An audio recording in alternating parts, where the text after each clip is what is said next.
Hey, everybody, welcome to Pink Shade. It's Thursday, and we're calling this episode Pop and Bravo. We have a new logo, we have a new name. I thank Kate Casey for coming up with that name because I was calling it Pop of Bravo, and she said, why don't you call it Pop and Bravo? And I was like, that's why she's Kate Casey and she knows Mhm. everything. Yeah. You guys, I have the team here, the squad, the pod squad from BadTV. I've got Dylan and Pat and Ruby.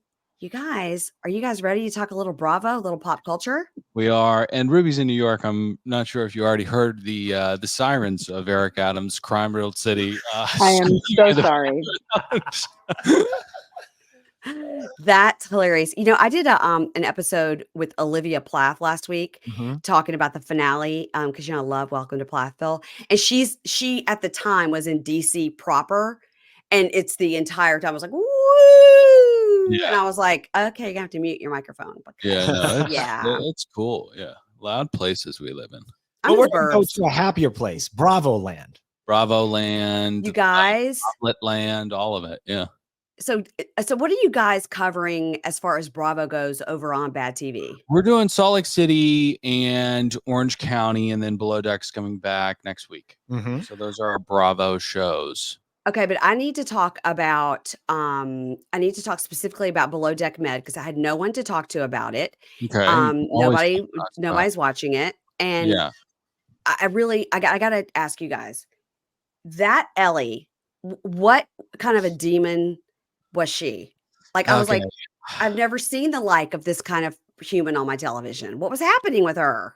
Ellie is so Bravo gives us guests immediately before they're about to fall out with the viewing audience. So we're PR for them to make them shine a little bit. If we You're telling me Ellie has been on your podcast? Yes. Oh, yeah. So No. if we get a guest the week after, they will fall out of the sky.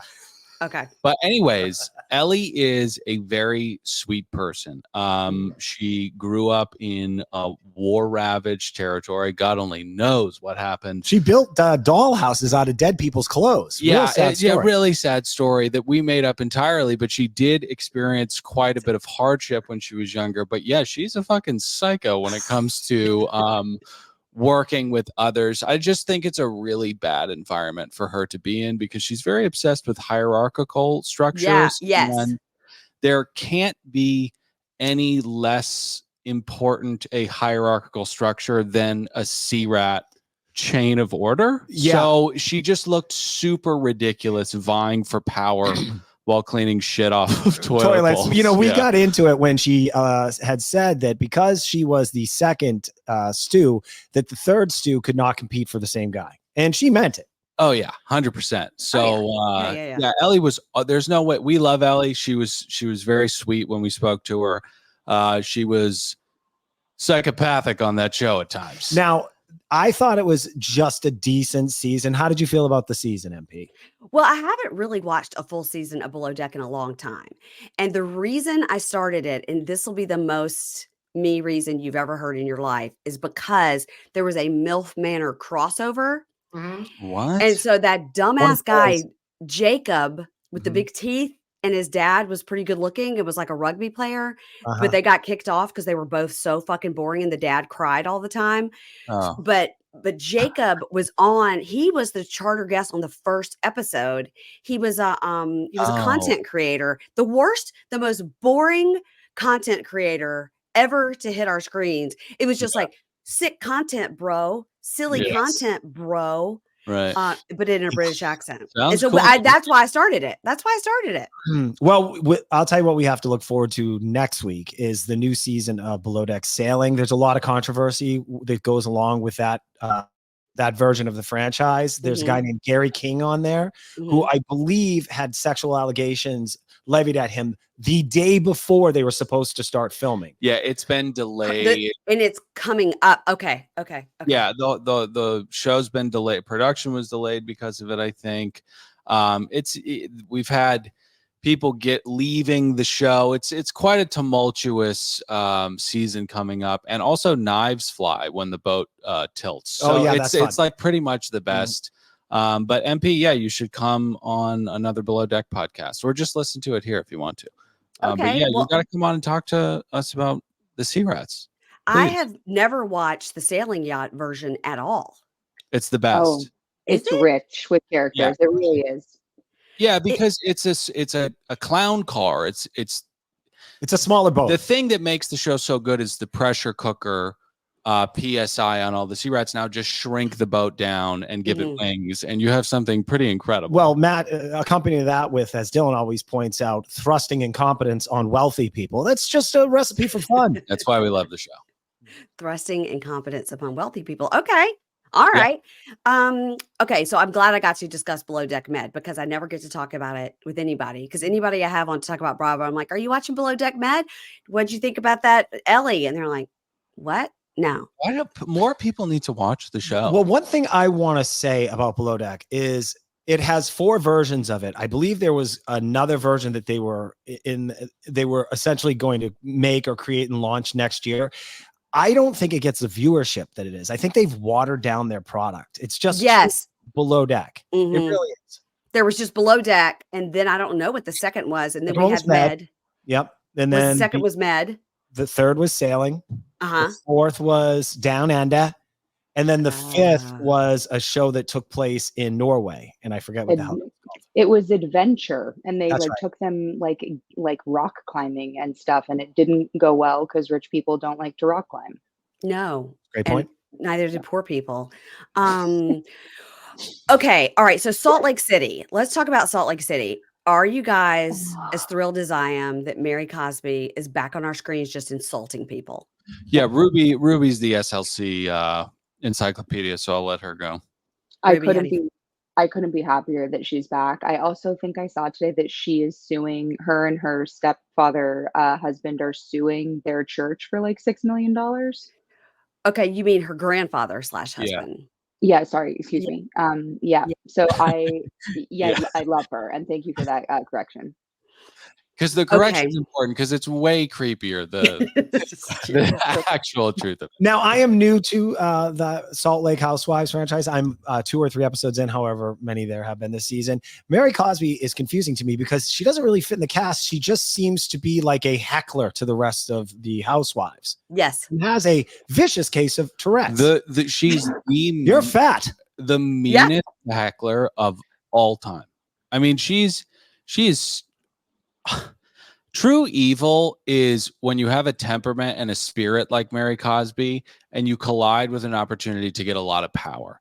Now, Mary Cosby has a good amount of power, like she has an actual cult, but she's not, Stalin. But I'm not saying she couldn't be Stalin. She is seriously not a good person. So it's weird because she's very fun, but also she crosses a line sometimes and you just kind of feel gross watching it. Mm-hmm. But the thing is that she's really actually the opposite of fun. I mean, she's fun for us to watch, but I think as a friend, she's not fun. She doesn't want to participate. She doesn't want to get drunk and do, housewife hijinks. She's not going to fight over a room. If she doesn't like something, she'll just go sit in the Sprinter van and call Uber Eats. She won't participate. Which is why we said the last episode, the craziest part of the last episode is that Mary Cosby got on that ropes course. It was nuts that she was up that high. It was. I was surprised she even got out of bed for that. She's like, no, you're going to do a ropes course. Just call me when it's dinner time. Yeah. I'm glad she's back. I'm glad she's participating. And perhaps it was you will not be on the show if you go and sit on the Sprinter van eating filet of fish. You have to participate. So I'm glad she's there. I'm glad she's participating. I was baffled by this new woman, Bronwyn, but fascinated by her rich elderly husband. I always love you're so rich that you buy art that's viciously overpriced that a 4-year-old could create in their garage. And just leave it in a box for years. Mm-hmm. It means that much to you. Yeah. She's like, oh, I forgot I bought this $4 million piece of shit. Yeah. Yes. Okay. Now this is interesting. So Patrick, you never watched Salt Lake City before this season? I watched it in passing. My wife's a huge fan. So I was getting too much. I was getting Bravo overload. So it was too much for me, but I'm falling in love with the season. I just love that it takes place in a different city that I'm unfamiliar with. And the way they shoot it is is a little different too. Like I love that first episode where they had that party that overlooked the mountains. And I don't know. I kind of like it. And I like the new girl Bronwyn. It's the best. I think it's the most entertaining franchise. Don't come for me. But yeah, just to quickly get back to Bronwyn. Sorry, we gave you all that silence when you brought her up, but she's absolutely awful, I think. And I think that's why she's going to be a great housewife. I think that she's just, listen, we talked about this. I'm of two minds with her. While I want somebody to be themselves and wear costumes, because they're costumes. But then we've got to the Dr. Evil layer, Lemon San Diego outfit. And it's just beginning to like, there's a real effort that's being made here. And I think she might be horrible. Well, which will make her great. She's jumping in though. She's jumping in 2 feet. Like I'm going to stir up shit. Yeah. I love how you said that, MP, because Katie did the same thing, but really stepped in it. So 2 new housewives, one in Orange County, one on Salt Lake. Katie comes in with the allegation, sorry to flip this to OC, with the allegations that the DeBros basically call paparazzi to get photos of them, right? And that didn't work out so well. Which they did, I'm sure. 100%. Of course. Yeah, of course. But it was the problem with what Katie did was that she hatched a plan. It's similar to Ellie. The stakes are not high enough to have this big of a fucking movement. She's hatching a plan to unearth this dirt on DeBro that is obviously true and also obviously nobody really cares about. But HG does though, because she very cares about public perception. She does not want to be admonished in any way, shape, or form. But the point I was making is Bronwyn really jumped into it, and that's the way you make a splash as a new housewife. You can't come here and sit on the sideline like so many have in the past because you don't get a second season. Right. But the second you jump in, you're fair game for them attacking you, and that's what happened at the tail end of the second episode. Yeah, Rubes loves.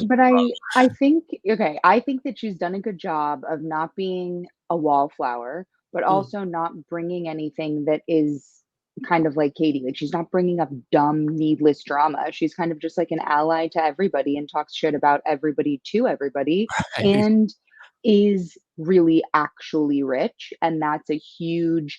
We forget sometimes, like when you look at like seasons like Miami and you're like, holy shit, I forgot that these people used to have real Sonia Morgan money. I think Bronwyn and her elderly husband are rich people. Yeah. And I'm excited to look at them, you know. Yeah. Listen, I think all of you are young enough to not have had a Palm Pilot, but I had one. I had a Palm Pilot. I was floored by them when I was a kid. I thought they were the coolest things. I wanted one, but I had no utility for it. My drawings were bad. Yeah, you were too. Yeah. They definitely live in Utah for tax purposes. I'll say that. Oh, is it a known tax haven? It's a thing. Yeah. Yeah. Oh, is it? I didn't know that. I don't think he flies to New York twice a week from Utah because it's so beautiful there. I guess. Yeah. This is so interesting. Well, I didn't know that. Well, listen, I don't enjoy a man in a Gucci sweater. I didn't like that. I don't think an elderly man should be in a Gucci sweater. It was like a Gucci Christmas sweater. It was really. No, everything Gucci is Christmas because it's all red and green, but it was the snake and that's the Gucci. And, you know, the woman's version of that was like probably $1,000 sweater. So I can't imagine what the XXL size is. MP, I'm going to ask you a very evil question. Yeah. This is very Schadenfreude. But do you ever watch when you see a new couple on this show and start the countdown in your head to when them being a housewife rips the marriage apart? Because I do that. And any elderly man who's a former CEO who's flying to New York twice a week, like, I don't know. I mean, I do. I know. And it's not good. Yeah. I think I look for right away that they have problems. And even if they're like both young and hot or whatever, that if they have a slight bickering, you're like, oh, okay, she's on this show so that she can leave him. A la, you know, Camille Grammer's a great example, except for he made her go on the show so that he could leave her. Opposite. Yeah, that was the opposite. He needed her to have a job to get her out of the house. To get divorced with PK? I feel like she loved PK. No, I think I have some insight on Yeah, Pat's got dirt. Okay. Yeah, let's just say her her public perception versus what happens in that house are two different things. Yeah, the people from the Housewives franchise, they really get litigious. They do. What's that word? Litigious. Litigious, yeah. Litigious. Did you guys dip into the new RHONY that aired on Tuesday night? No. I want to protect that show. I love RHONY's my favorite. I don't want to cover it. I just kind of want to watch it and enjoy it. The new version, that is your favorite show, or you love the old version so much? I love the old version, but I really liked the first season. It wasn't like that crazy or anything, but I thought they cast it really, really well. I'm shocked that Jenna came back for a second season. Me too. Very big shocked. money. They had to have given her something crazy because there's no reason for this woman to be involved with any of this shit. It's ridiculously below her. Why was she on the first season? She's like, they must have promised her a good edit, which she got. Yeah, she's like in a win for a light. She just seems like she got to talk about her eyelashes a lot too. I know she had launched that company, so maybe that's why, but I can't imagine. What I will say is she did a lot of, and I can't remember the disease that she has, but she spoke a lot about that. And I know that was very important to her. No, I don't think so. No, I think she's not alopecia. Her hair. Yep. You can't be out in the sunlight or it burns your skin. Yeah. No, it's something that makes her like it made her teeth fall out, and it made her bones brittle, and it's just got skin, and it's a whole made her eyelashes fall out, but it's not alopecia. Okay, well, did you watch it though, Dylan? Did you watch it? No, not the newest one. Newest one. I can contribute absolutely nothing. Are there new people? Yes, right. There's 2 new people. So I watched it, and Rebecca Minkoff is on there, who is a famous designer, and she's also a Scientologist. Ooh. Yeah. So there is a clip when they show, like, coming up this season, there's a clip of them saying to her, like, what do we say if they ask us about the Scientology thing? And she says, you say no comment. Ooh. And I was like, ooh, Tom Cruise is not going to like that. What are people doing being Scientologists? It's so weird. I've met a bunch of them because one of my companies works for them quite a bit. They couldn't be nicer. Well, I mean, I haven't met Mr. Miscavige yet. I heard he's evil. No, he throws people in shipping containers. Yeah, I think he would probably come up to your armpit, Pat. Yeah. You could just put him right under. Beat the shit out of him. Yeah. There's another new girl named Raquel, and she is she's a lesbian lady.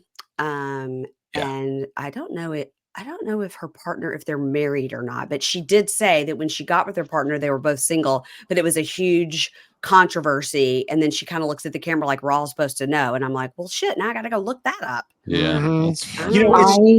I know her ex is like a very, very, very famous artist and actually has an exhibit right now in LA still.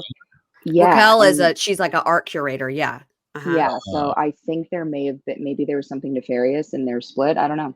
Ooh. Well, I think that Erin is, I don't think the show's going to be good for Erin. Erin's going to, I don't trust her husband at all. I just feel like her life is going to implode on this show. Wait until this episode, because that was on my list of questions. If you guys had watched it, was because they're alluding to there's issues, as we just discussed, when people go on the show and then get divorced. They are alluding to these issues. And I'm like, do we believe this or do we not? I don't know. Oh, I believe it big time. Text me when you watch it. Tell me what you think. We're not going to recap. We're definitely going to watch it. I just love the way it's shot. And actually, I don't need fake ridiculous fights. I just love the fashion and just all the beautiful parties. I could just watch 40 minutes of that. Yeah, it's a really good episode. The scene at the last where they are in the restaurant is gorgeous. Now, Sai is there. She calls her name? Yeah, she calls Bryn a gaslighting, narcissistic asshole at the end. So okay, great. We're off and running. On my podium of most disliked people on Bravo. She's really tough. Yeah. Really? Oh, yeah. Really? Bravo has people like Jax. Oh, Jax is number one. Oh, okay. Yeah. Hey, you guys, did you see the thing about Jax today? Ruby texted All right, us so today. Who wants to share the story that just broke today? Go ahead, Ruby. Go ahead. Apparently, Jax Taylor no, it's too much crime. MP, you go. Okay, all right. but you guys tell me if this is right, because I literally looked at it 4 minutes before I walked in. So the news came out today that he signed over all his rights to his child. That he just said, Brittany, you can have him. Forget I was ever here. You didn't know me. Goodbye. Yeah. So and that he represented himself in court. Yeah. LOL. So then what I saw right before this was that he just actually filled out the wrong form. And that's not what he meant. What he meant was just to give his child's address as, the family home. And somehow that was on the wrong form that he signed over all his rights as a parent. Then he checked the box that said they were never legally married. And the lawyer was like, no, that's not right. Well, guess what? You signed it. It's in the system because the bloggers and the Reddit people got it from the court system. So you fucked. Couple things. That's so Jax. Yeah, it's so Jax. Jax. Because I'm not making any hard accusations. Get Ruby's face. I'm sorry, the wrong form. It's literally who owns your child. Ruby, to be fair, our government, the city of Los Angeles, they don't have the best people working for them. He said, hey, give me the form that I want to get rid of my children. And they accidentally handed them wrong form. It could have been a clerical error, but it sounds like somebody who's schneefing up massive Ziploc bags of blow and just not filing the paperwork correctly, or kind of like Mel Brooks hiring Larry David to purposely torpedo the producers because he doesn't want to do it anymore. I don't think Jax really wants a kid right now. I think he was happy to let Cruz. It's Cruz. Happy to let Cruz go. He's a awful person. MP, you went to Jax while you were out here last time and we did a little potting in the studio. Yeah, I did. I drive by there almost on a daily basis, and I've talked to people that have gone there. That place is a ghost town on a Friday and a Saturday. Oof. I don't hold out much hope for how long that business is going to last. What's stopping you from just pulling over and taking a parking spot? There's lots of parking. Just pull right up. Go in. I'm going to a birthday party there on Saturday. Unbelievable. A child's birthday party or an adult's birthday party? An adult birthday party. Yeah. Okay. He'll be there. He will be there. He will be there. I hope you could be like, how's Cruz? Ooh, too soon. I hope it's a 12-person guest list because that's the capacity. I drove by Swartz and Sandy's on Tuesday, and that place had that was quite a production. They had to have 10 production trucks along this street called Franklin where they were loading. Yeah. I don't know what they were shooting there, but yeah, it must be the Valley. The Valley is definitely filled. Well, that parking lot you can fit exactly 6 cars in that parking lot. I mean, so yeah, I went there too. Yeah. Not proud of any of that actually, but I did it. And I can say that I did it. And I saw Schwartz and Sandoval at Schwartz and Sandy's, and I saw Jax and Kristen and half the other of the cast at Jax's bar. So it's a win-win-win for me. That's pretty cool. Wow, they're actually real friends. What'd you think of the Valley? Love the Valley. Can't wait for it to come back. And when it started to come out and everybody's like, this is so stupid, I was like, I'm giving it a chance. I think I like to see Kristen on my screen acting nuts, and she hasn't learned a thing, and I love that for her. We got to keep Sheena and Brock off the Valley, though. 100%. They moved to the Valley, I think, to wedge their way in. I do not want them on the Valley. They'll be on. They'll be on. Sheena and Brock are. I think they're bringing Sheener and Lala on because Jax leaves, to go to mental health treatment. And when he did that, they brought them on to 2 of them replace one of him. I don't fucking know.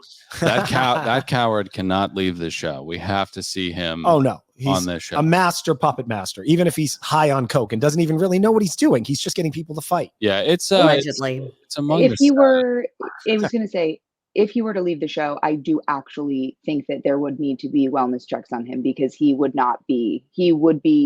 become perhaps a self-harmer. I think it would be bad. Right. Yeah, because it's not a good indication of him because he loves the lenses so much. So if he's stepping away from the lenses, there's something seriously wrong. Yeah. Okay, so you guys, I know you're watching OC, and I think we're coming close to a reunion. We gotta be winding. It really did. I thought it was a pretty great season. Agree. I think Tamrat's and Eddie's marriage has got one more season in it. That's my prediction. I disagree. I think they're in it for life. Yeah. Yeah. How could you think that? I just do. I just think those two great. They love each other during the day. Do you think he likes her? Yes, I think he thinks she's a hoot. I do. Yeah. He does balance her out. I don't know how much is true. Like I read this whole article on him about his backstory. You can't believe anything on the internet. Take it easy there. Take it easy. All right, I won't take it easy. His backstory allegedly is that an older homosexual man, basically Eddie's dad and lawyer, is not. He was a man who Eddie lived with and then adopted him. People said they had a sexual relationship, and God, that's all completely alleged and may not be true in any way, shape, or form. So Tamara, don't come for me. That's right. And also, I'll say this. I believe he's been unemployed since they closed down that workout place they had. Yeah. And I think Tamrat's getting a little tired of that. Yeah, they have Venus CBD, and I have some in my bathroom right now. I take it every night. Is it good? I think so. I don't know. Wow. It's melatonin and CBD. I mean, that's the most ringing endorsement you can have for CBD. Is it good? I think so. Two things I want to ask. Did you guys see, one, the Joel Kim Booster stuff with Shannon Bedore, and two, that now Ryan is suing Tamra for whatever? Yeah. Well, I think he sent a letter of intent. You better shut up for disparaging me on the air. He can't afford a lawyer. Yeah. Yeah. Well, is he going to jail? I don't think so, because I think he fully cooperated. So he maybe was the one the rat, the turncoat. Yeah, state witness. He's gonna basically point at everybody. If you're gonna traffic in criminality, you can't do it with a guy like Ryan. He's gonna flip like that. Mm-hmm. You just see it from a mile away. If that guy gets any heat on him, you're fucked. If you're in the mob, you take him out first. Absolutely. Meat hook. Once the job's done, it doesn't matter if once it's done. Ice pick through the back of the head. Well, Ruby, I saw that story with Shannon Bedore. And what is the deal? Was that a TV producer that ruined his career? No, he's like a comedian, producer, director, writer. But was he working on that show? Actor. He was the host of this new Bravo Love show. So I think he allegedly knows her quite well. And it is not good for him or for her. I believe all of it. I believe that she's an absolute witch to everyone around her. And so are her daughters. Did I say that he was a producer, writer, director, and the only thing that he is an actor? Yeah. He is an actor. Okay, great. He is an actor. So, but that's bad form in this business. You can't be in production on any level of production and then call people out within the show. You'll never work in this town again, even if you're 100% accurate about what took place. It's just the business doesn't like that. Well, especially it was 2 a.m. after their wrap party. So like you really can't do it then. Right. Yeah. So he's the host of the show, that Love Hotel. And he is on Watch What Happens Live a lot. Yeah. And he's very good friends with Bowen Yang and Matt Rogers and all that group. And he did that movie Fire Island. Like, he's a known person. And he's like one of those fun people that goes and watch What Happens Live because he watches Bravo. And that's fun to have like a semi-celebrity on there talking. And I mean, when I say he fucked himself, he fucked himself. Like, that is bad. That's so unprofessional. And do we all 100% think that she did all the things he said? Of course we do, but you can't do that. You just can't do that. That was really bad. Here's what you do, MP. You have a friend that's a podcaster and you leak them the story. That's how it's done. Or you go have a fucking meeting at the Palm or wherever you want to go. Just go to lunches and talk shit about Shannon Bedore. Ruin her reputation in the industry. Don't do it on Twitter. It's crazy. It's crazy. Rules to this game. What do you think about the season of OC? I've liked it. I've really liked it a lot. I will say that I think what I'm going to enjoy at the reunion is when Shannon is able to, say to Tamara all these things that she said about her drinking and stuff. And then she's able to say, but look how drunk you were at Katie's house, spilling the drink and Eddie having to grab her face and telling her to shut the fuck up and quit talking. And because Ryan will put a hit on us, all that. Like, I think, Tamara, don't throw stones if you live in a glass house. If you're dancing on a bar and then getting mad at Shannon calling her drunk, and then you do that, you're spilling your drink and your husband's mortified, like, you don't have any space to talk here. No, you didn't drive your car into a house, but you could have. Right. I have to say this. This is one of those seasons, like, look, housewives have tough seasons, right? But if you're Shannon Bedore, are you you got to look in the mirror and go, why am I doing this to myself? Like, this is a pretty bad season from a reputation perspective. Yeah. I mean, you have the John Jansen's drama, right? All the allegations he's making, overhanging that he's got essentially going to illegally blackmail you with video footage. You drove with your dog in your Tesla and smashed it into a house. It just, all of it's bad. And you have kids that are watching all this. I don't know. If I'm her, I'm questioning, should I even do this anymore? We talked about it with Krista Rosa last week on from Fixing Famous. That he brought up a really good point that Shannon started the season like super high up on the axis, and then we just really, really rapidly exploded downward. And she has just been, it's been a really, really sad season for Shannon Bedore.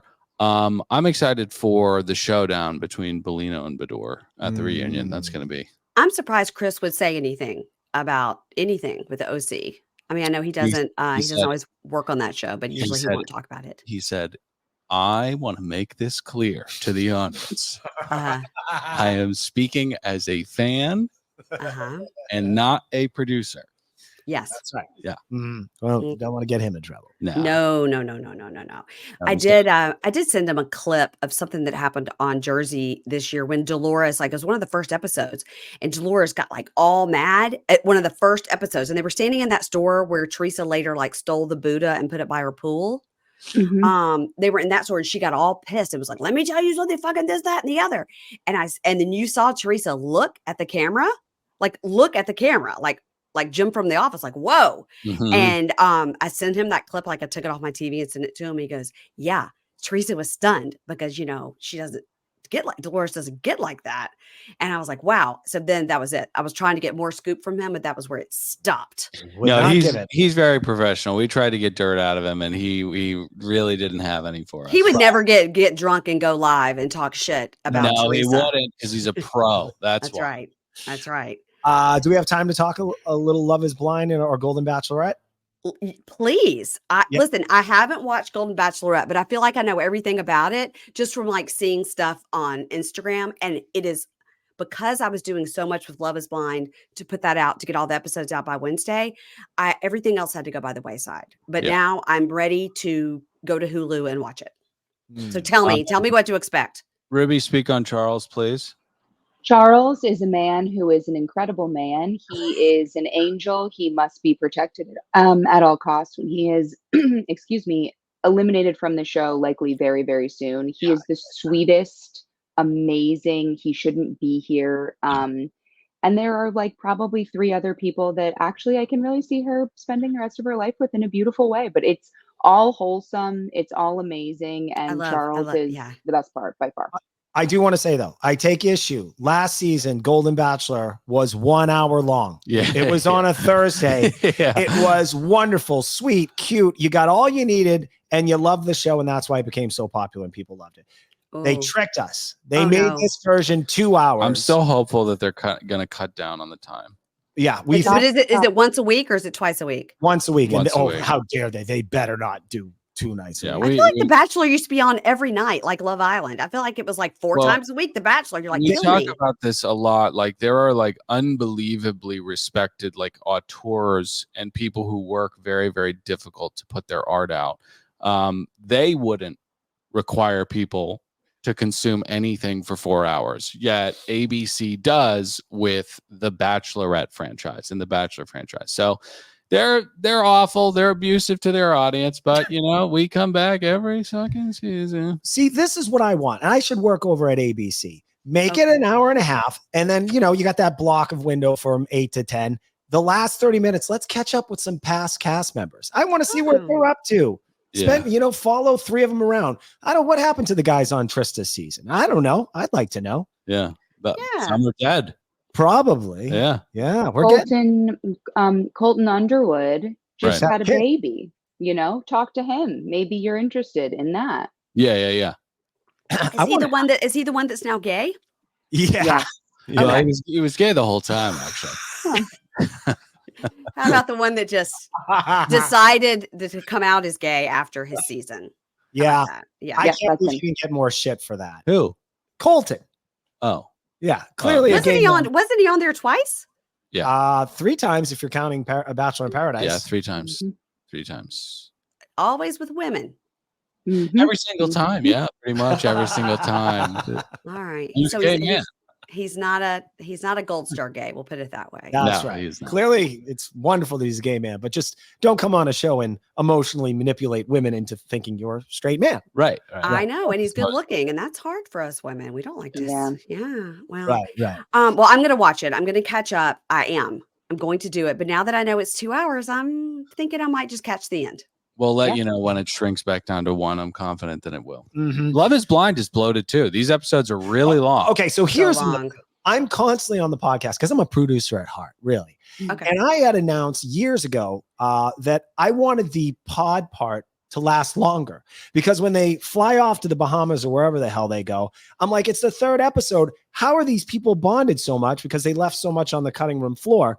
Yeah. And then they obliged my suggestion. However, I wanted more pod time when the shows were 37 and a half minutes each episode, not an hour and 14 minutes. Right. I'm on episode 4. We haven't even gotten on the plane yet. Well, that's a spoiler for me. I didn't know that. But the thing about Love is Blind, this show has fucked up very badly certain seasons. All right. They just from a production standpoint, from an actual show flow standpoint, there have been some good seasons, some really good seasons. The first season of Love is Blind is why we're all here. It's so good. Yeah. But then there have been some seasons where you're like, how did you not fix this? How do we have 2 couples? How are we doing this?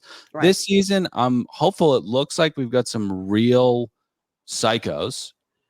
Everybody's family is dead, like they usually are. And it's a lot of questionable serial killer behavior. Oh my God. That guy Leo is oh my God. Oh my God. All right. So great. By the way, just gets worse. Gets worse. Who would buy art from that person? Somebody who knew his grandparents and wondered if he killed them. Yeah. Yeah. Everyone got cancer, Leo. Everyone. How did everybody? My co-host Keisha's like, nobody eat anything that he hands you. Nobody. Seriously. Nobody. Yeah. Yeah, he's not great, and he's petulant. He is clearly.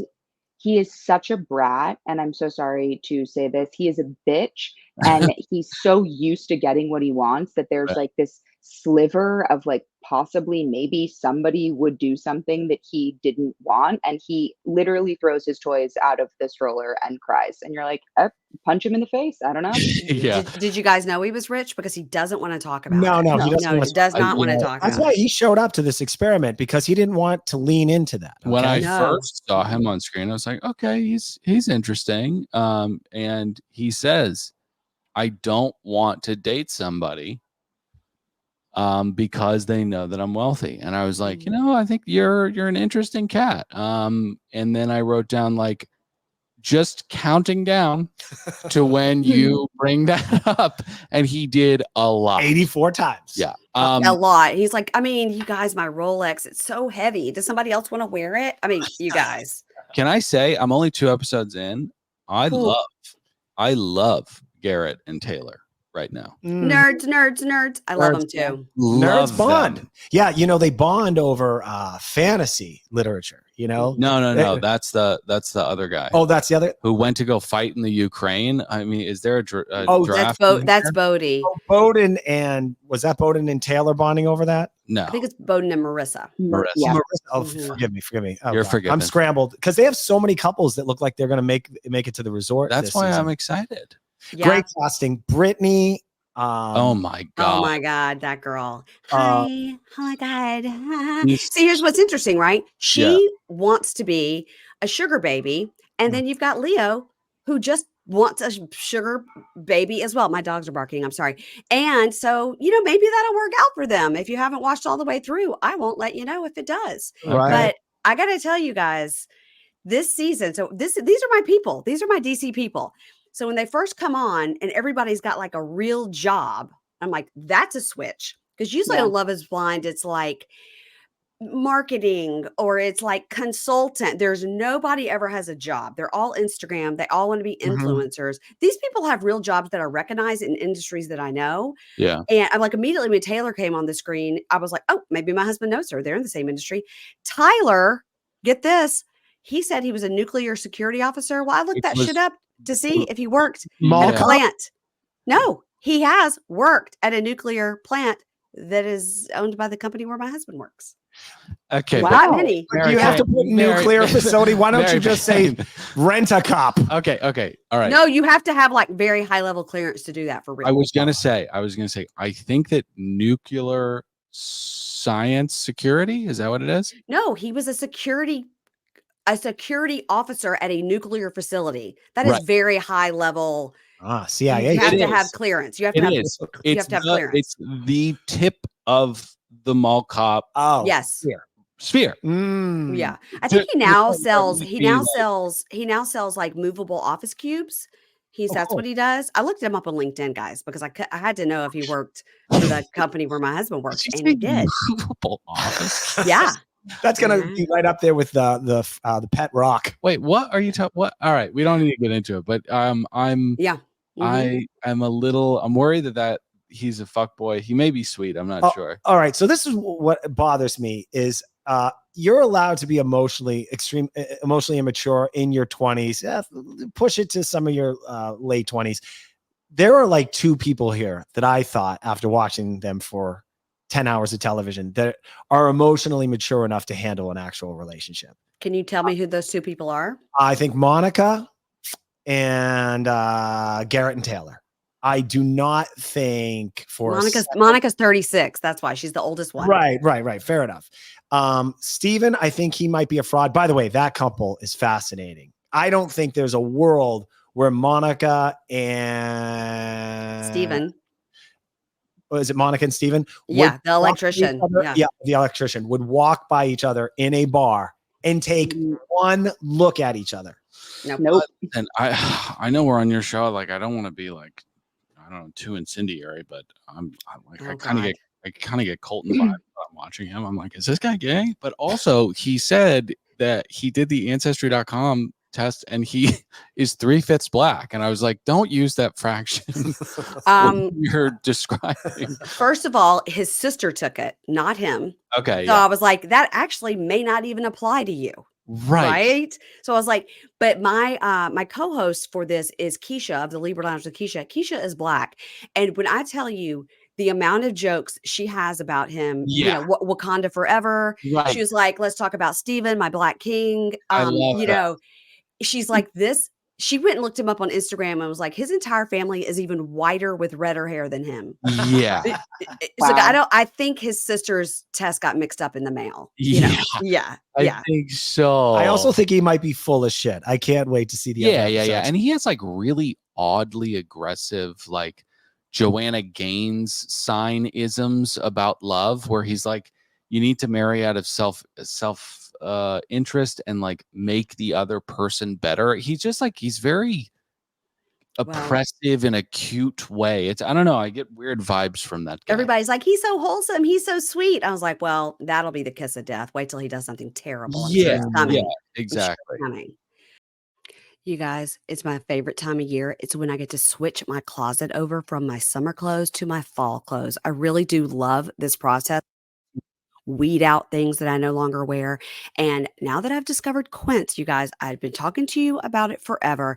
They have these cashmere sweaters. They are 100% Mongolian cashmere sweaters. I got the cutest black cashmere sweater, and I've been wearing it on top of my Quince long silk dress. Also, they have a great leather jacket that I've been eyeballing.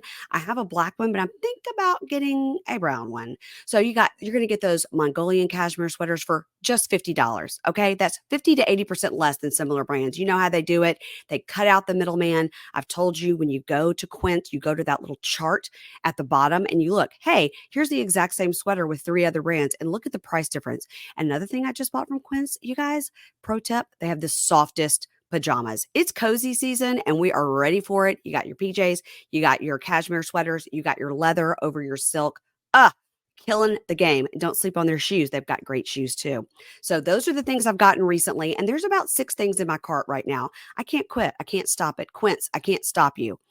Get cozy in Quince's high quality wardrobe essentials. You're going to go to quince.com/pink shade for free shipping on your order and 365-day returns.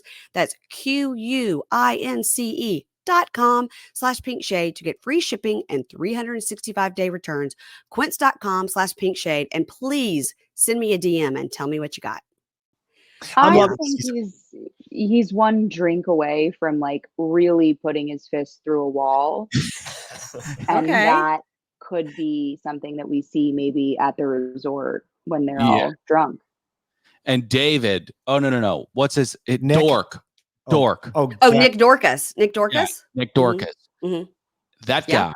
I mean, to watch him fall off the high wire, grab the high wire, hoist himself back on. I mean, to say to a woman in an experiment where you can't see one another, to throw out bikinis and stuff like that, and then to try to reel yourself back and be this wholesome dude. I mean, what a snake that guy is. I hate him. Keisha loves him. I hate him. It wasn't as egregious as asking if we go to Stagecoach. No, we'll be able to watch Morgan Wallen's entire set with you on my shoulders. No, it wasn't that bad, but it was same playbook. That's right. Same exact playbook. Mm-hmm. So they're interesting. They're interesting. Yeah, it's funny how, she goes in, she's like, every single girl told me that I should break up with you. Yeah. But yet, I'm the girl that makes the bad decision. So here I am. And Brittany she's like Brittany Mahomes. I mean, she reminds me of Brittany Mahomes. I don't think you've gotten to the episode where she actually starts internalizing stuff and she's like, oh my God, when it's not about my looks, I'm just a shallow. I mean, she wants to be a trophy wife who cannot cook or take care of the children, which I guess is what a trophy wife is. I'm not sure. Yeah, you just look hot and go to the gym all day. That's what she wants. That is what she aspires to. And also, I kind of appreciate that is just, she just said it. Right. She just said it. And there is a point during this that I won't disclose that Leo just sort of says to her like, hey, you don't have to say I love you. And we don't have to pretend this is something it's not. Basically, I'm rich and ugly and you're hot and young and let's do this. And you know what? And if both people agree, perfect. That's 2 people off the market that are awful. The 2 other people don't have to date. That's right. Yeah. That's a very optimistic view of it. Yeah. She's talking about like dating like rock stars and movie stars. So as the guy that marries you later on, you're like, hey, should I get these Motley Crue tickets? Maybe not. Like, Can we go back? I was going to say, I think it's agonizing for her to know that there is, and spoiler for you guys, there's a slight competition between someone who is Hannah's size and her, because that does not fucking it's the same as it's the same as in the UK. Yeah. That was the same thing in the UK. Right. Yeah. So that's a great point. You spiral. Because the girls can see what the other girls look like and they're like, look at me, you know? And I will tell you, I got something very fascinating to tell you guys that I just remembered. So, I told you earlier today, I went to a Medi Spa and got my face burned off a la Tamara Judge. And I do have a filter on right now, but it's still pretty terrible. But when I was there, the girl was like, oh, okay, so what do you do? And when I'm chatting, I said, oh, I'm a podcaster. And, usually it's like, okay. And she was like, oh, what do you podcast about? That's cute. And so I said, a reality TV. Oh, I love reality TV. She goes, did you watch Love is Blind? I go, yeah, I dropped all my episodes for that today, actually. She goes, oh, one of the girls that works here was on it. Which one? Is it Brittany? Hold for applause.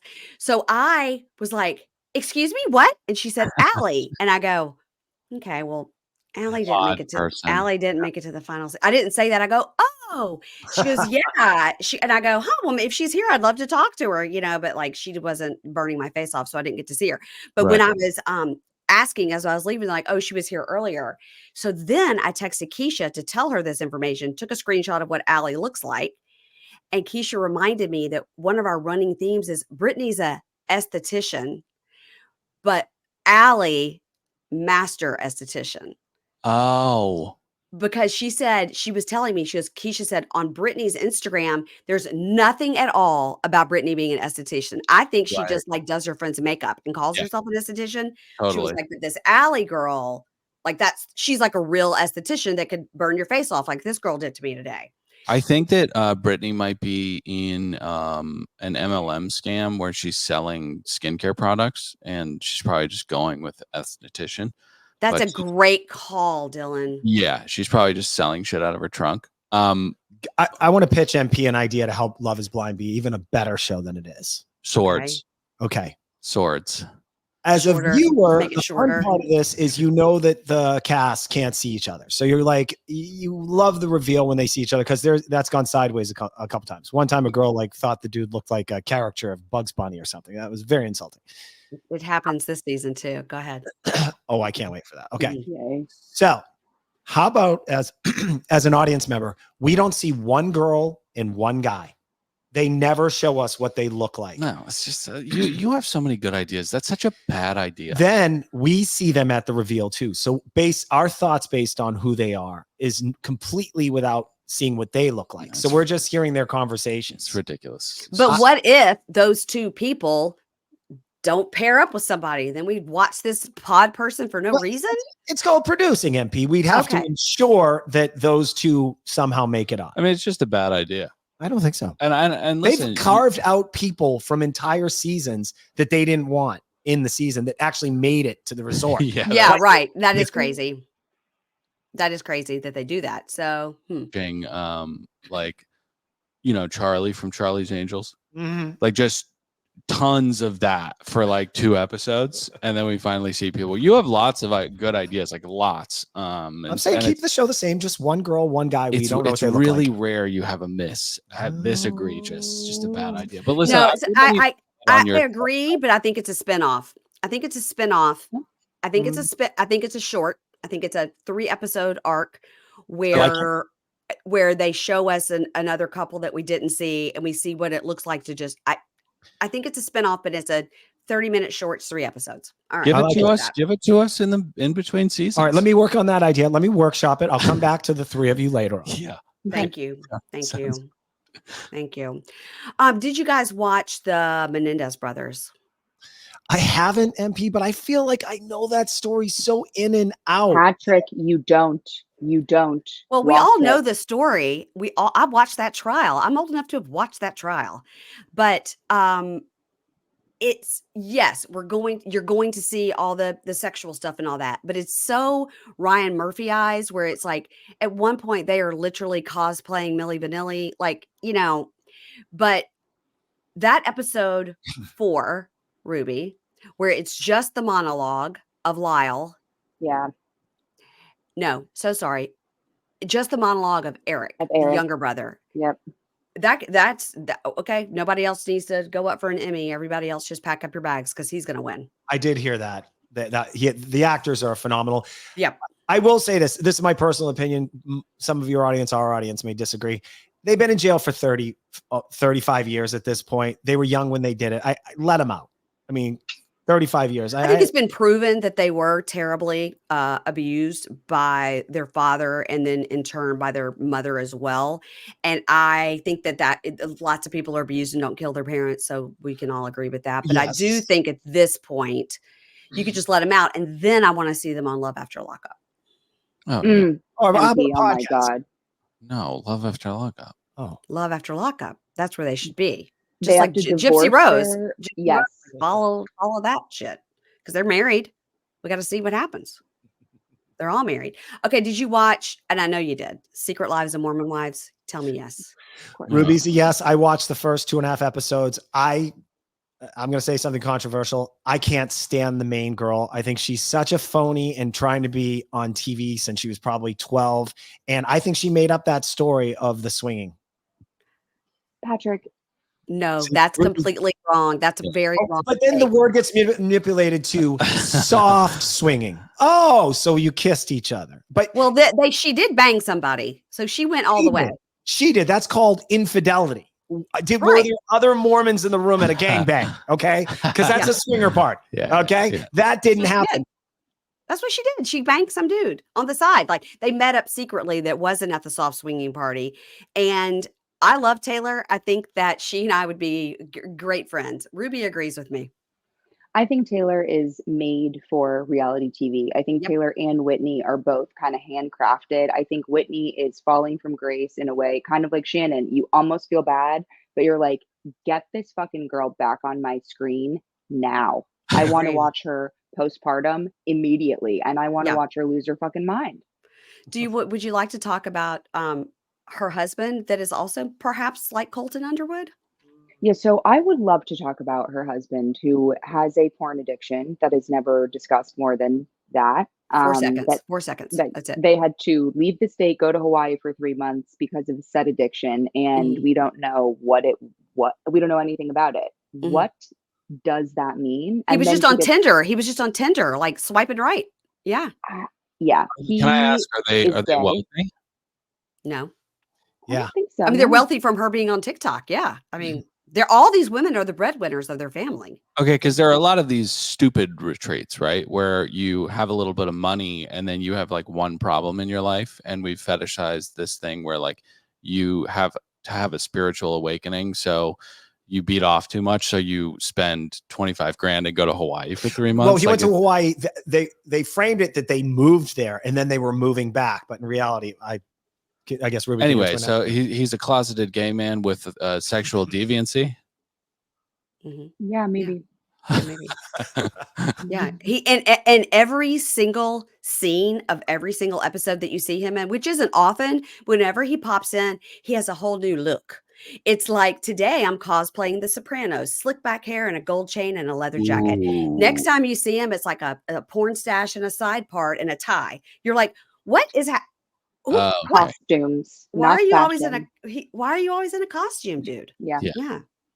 I loved it. I thought it was great. And there were episodes where not a lot happened. I loved it. I'm so obsessed with like Taylor's mother. Like, what a nightmare. Who can't stand her. Who hates her daughter openly. Yeah. Also, so does her father. Those parents are, and again, religion does things to people that I don't quite understand, but they don't like her at all. And I think that they wish that they had a different daughter. Yeah. But you know, if it's earned, I actually really respect that. But if it's just like a culty dogmatic thing, like she broke from the religion, but if they actually hate her, I think it's hilarious. I think they never liked her. I agree. I think that she's probably been a little too attention seeking for them since a young age, but she did kind of wild out, like she did have these affairs, get caught soft swinging, and then 6 months after she got divorced is like meeting this guy, got pregnant, and then got arrested for domestic violencing him and throwing chairs at him. And now they have a baby together. So it's a lot. He's a former heroin addict. So wow. When she makes him crossover, love after lockup. When she makes him look good, then you know that she's a hot mess. But I think it's a great show, and I hope that they are gonna keep it pumping out. Keep it pumping out. Did you see Megalopolis, MP? What the hell is that? Stanley Kubrick's new film. No, it's Francis Ford Coppola. We'll talk about He's it. Dead. We'll talk about it. Stanley Kubrick is dead. That'd be hard. Stanley Kubrick is dead. I walked out 40 minutes in. What about The Penguin? You watching The Penguin? No. All right. I think that we know each other well enough by now that you would know that is not my jam. No. All right. Did you guys watch Chimp Crazy? Say yes. Yes. All of you say yes. No. Yes. Okay. MP, I don't. Dylan reads fantasy novels and plays Dungeons and Dragons with his friends on a Saturday. He's not. I mean, that's quite reductive. I don't just read fantasy novels, but yeah, you don't. Not. Okay. Chimp Crazy. I can't stand the main woman, whatever her name was, Tanya, because she just basically sells exotic animals, and I think that's evil, and that's how she makes her money. And done by the same people that did Tiger King, right? Correct. Mm-hmm. By the way, I heard the director producer actually just used to be a door guy in New York City until he was like 35 and then got into directing. It's the American dream. Right. Okay. Wow. Don't hate on it. No.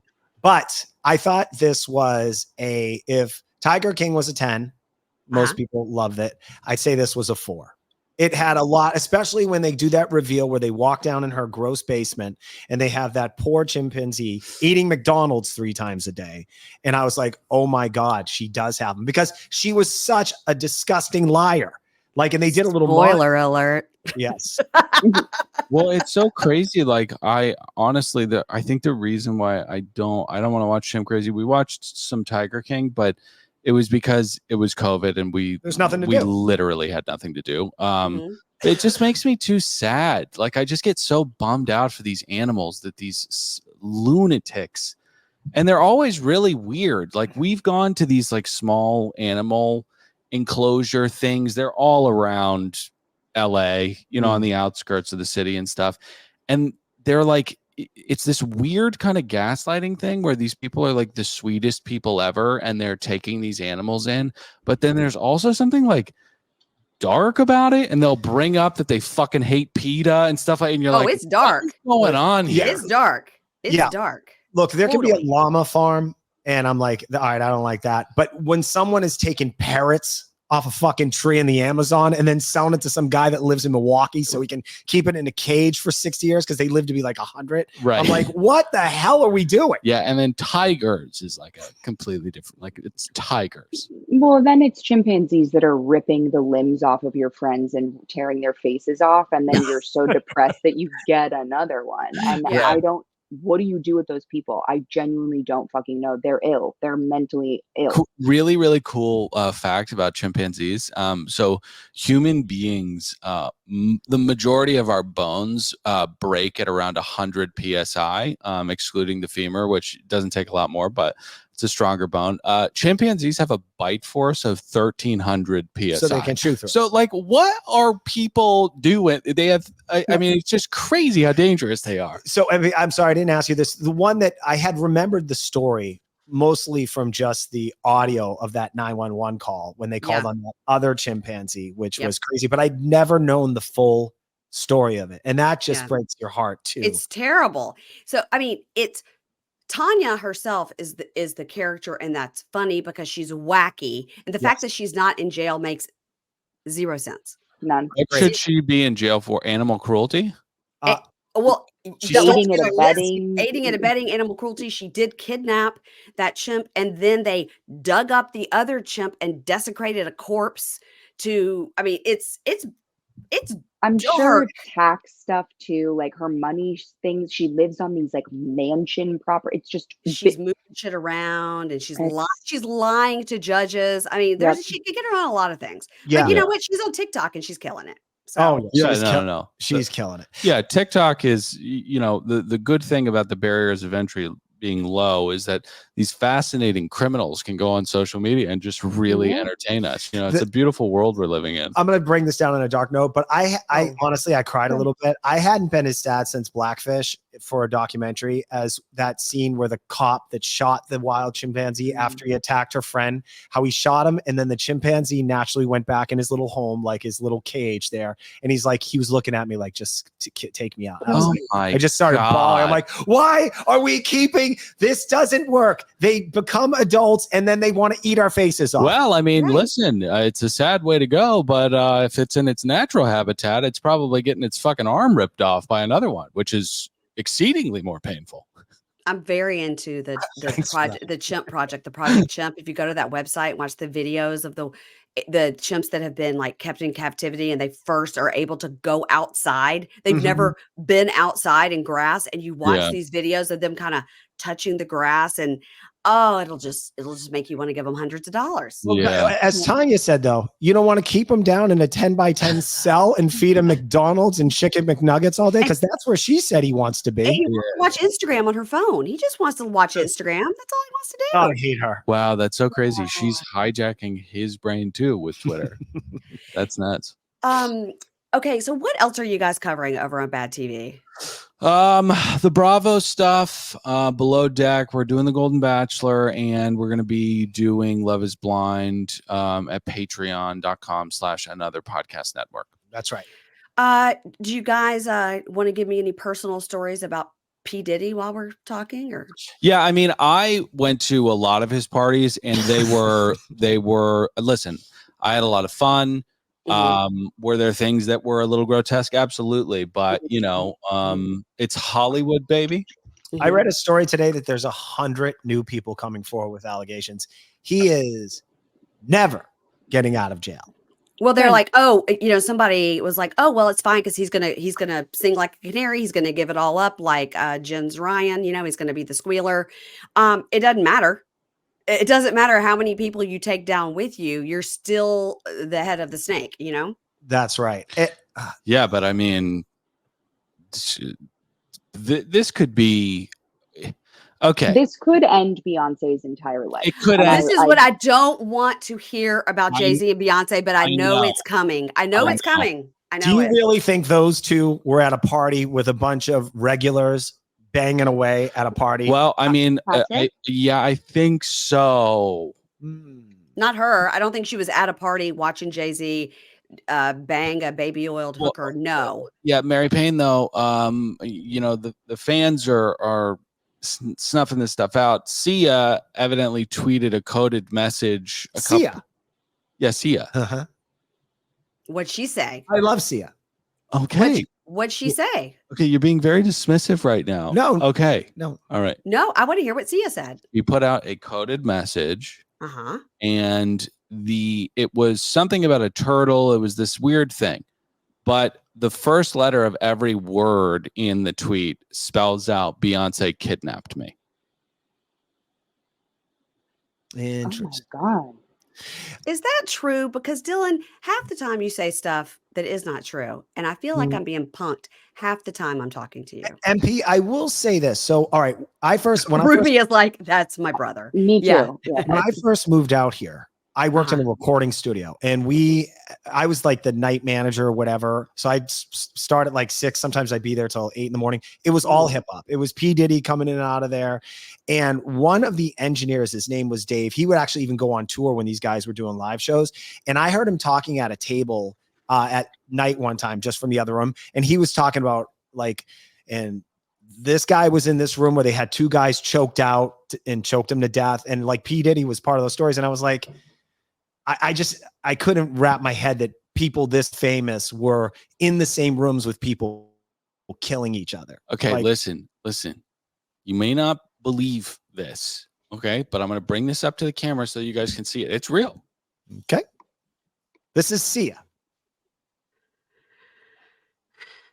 And this really is her Twitter account for sure. So, Kate Casey is good friends with Kathy Griffin, who's good friends with Sia. So that's how we're going to find out the truth. Okay. Thank you. I'll investigate and I'll report back to headquarters. It's a crazy news cycle. It's a crazy news. Here's a question. And I'm only bringing this up because I'm kind of fast. If you're P. Diddy, you had to have known this was coming down. Is there any places you could have fired up the G6 and gotten the hell out of here? Oh yeah. Polanski'd it. That's what he should have done. I don't think, I think they'd still ship. He was a resident there. Like, could he have gone to Thailand or just where we don't have extradition treaties? I think you just pick a country that we don't have those with and go there, right? I bring that up because Russell Simmons, when allegations came out with him during Me Too, he flew the hell out of here and was in Thailand for like a year and a half until I believe his lawyers were attempting to pay off everybody to not cooperate. And then I think he came back. But I also saw his name on that list of P. Diddy's. Oh, yeah. He's going down. This is very unrelated, but sort of maybe a little bit spicy. Allegedly, the reason that Eric Adams is being investigated is because of Sabrina Carpenter, because she recorded a music video in a church last year that is not allowed. And so somebody was like, how did you get these permits for all of this? And they apparently investigated that and saw that Eric had his little people and their little grubby little hands in there doing all kinds of deals for all kinds of things. I saw that too. It's a really, really good time. He's having such a good time being the mayor of New York City. Who wants to be a mayor of New York and or Chicago? The last 5 mayors of Chicago, 3 of them's in jail right now. Yeah. And rest in peace, Lori Lightfoot. Yeah. Is she dead? Wow. She's not dead. She's just out of power, which to her essentially means she's dead. I don't know who that is. No idea. Former mayor of Chicago. Yeah. Okay. No, it's a thankless job, MP. Well, I'm glad we got off of P. Diddy because I don't want to be murdered. But I think that what so many of the things were fascinating to me about the P. Diddy. But one thing that like shocked me really was that he had a disassembled Uzi in the closet of his personal bedroom. I would think, all right, maybe there's guns in the house or whatever in case some shit goes down, Escobar style, like you got to get ready. But like in the closet of your own personal bedroom where you sleep with your children in the house, you've got a Uzi? Yeah. What are you expecting to happen in that house? Honestly, like our father is a bit of a he has pretty severe PTSD from Vietnam. He manages it well, and he preaches like, why would you ever have a gun disassembled in case of so it's definitely not for like home invasion stuff. If Diddy's gonna bust out the Uzi, he's got some time to go put it together and then threaten someone's life with it, I think. MP, this is kind of a new defense tactic. Have you seen P. Diddy's female attorney? Her last name's Garagos. It's the daughter of Mark Garagos. No, and I knew that she's doing TikToks about the case.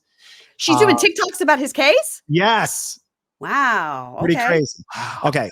So I think that's interesting. I also watched another TikTok on a guy who said that when Cassie had come out, and maybe it was Cassie or perhaps another person, went to P. Diddy's people and they said, I have a book that I wrote about all the horrible things that I've seen and you've done to me. I'm going to release the book. For $30 million, you can buy the rights to the book. And what's that called? Catch and kill? Yeah. His lawyers said, go fuck yourself. They mailed the manuscript of the book over to P. Diddy's lawyers. They called and said, we'll pay you the $3 million. I'm sorry. They filed the lawsuit forcing them to then pay the $30 million. That opened the floodgates because once P. Diddy paid off someone in a lawsuit and there was money there, that's when the case started building and caught the eye of the FBI. The craziest thing to me about the whole thing was that he was evidently doused in this stuff called the pink something, this designer drug that he was severely addicted to. And I want it. I want to do it. But two, it has a lot of stuff in it. There's MDMA, there's cocaine, but there's also caffeine in it, which I thought was absolutely hilarious because it's overkill. It's a needless thing to put in a narcotic with speed. Well, the rumors is that whatever they collected was not actually like baby oil or lube, but actually it's some sort of like liquid date rape drug. I don't know, fentanyl, whatever, but like in a liquid form so that they could say it's like a lube or whatever, but actually it's going to keep you not with it. GHB, that's what it was. That they drop it in there, people were saying, and then I guess like if it's rubbed all over your body, you just can't move. Yeah. Now the powers that be can't kill him, right? Or make it look like a suicide, because then the rest of us are going to wake up and say there are powers out there that can kill anybody. Even if he goes like Epstein's way, like that. I'm saying P. Diddy should be in a submarines 2 miles in the ocean with like some security because they're going to find him and kill him. I don't know that so Epstein trafficked in a world of people with a Rolodex of assassins. I don't necessarily know that P. Diddy is in that world. I'm sure that there are people trying to get him killed, but none as successfully as Bill Clinton. Oh my God. Okay, we're not going now. Nope. Right. Sorry. All right, I think that's a good place to wrap it up. Yeah. Hey, MP, I want to apologize for that. And I love you very much. And if you want to cut that or bleep it, you can. And I want to apologize again for that. No, do you have any other uplifting pop culture things that you want to discuss? Anything else? No, I saw a squirrel successfully cross a very big road today, and that was awesome. For you? Big. Yeah, good job. That was awesome. I love that. I love that. I can't say I saw the same thing today. I saw the opposite. You guys, BadTV is a great podcast. They've got another Bachelor podcast. They got another Below Deck. You got the another stuff, and then you got the BadTV stuff. It's confusing, but it's all Dylan and Pat. It's all and Ruby. Two podcasts. It's all at BadTV. BadTV. Yeah, you know what? Just go to BadTV. It's all at BadTV. Keep it simple. One umbrella of beautiful shit. Yes, and you guys have the best studio in the biz. I've been there. MP, you didn't see my shirt that I've been wearing the whole Oh, time. I saw it. I you clocked it. Yeah, thank you. Thank you for Mhm. supporting you guys. If you're not watching on video, this is a pink shade shirt that I brought to him. So Do you know I nice. got 2 pink shade shirts in the mail yesterday? And I was like, why did I order these shirts? Like I've already got like a million. I really talked myself into a circle. And when I was laying down to go to bed last night, right when the trazodone hit, Yeah. I was like, shit, I bought those for Emily and Kobe. I did. I You bought them for remembered. Emily and Kobe, and I remembered I need to mail those. She asked for a pink shade shirt, and I was like, heck yeah, girl.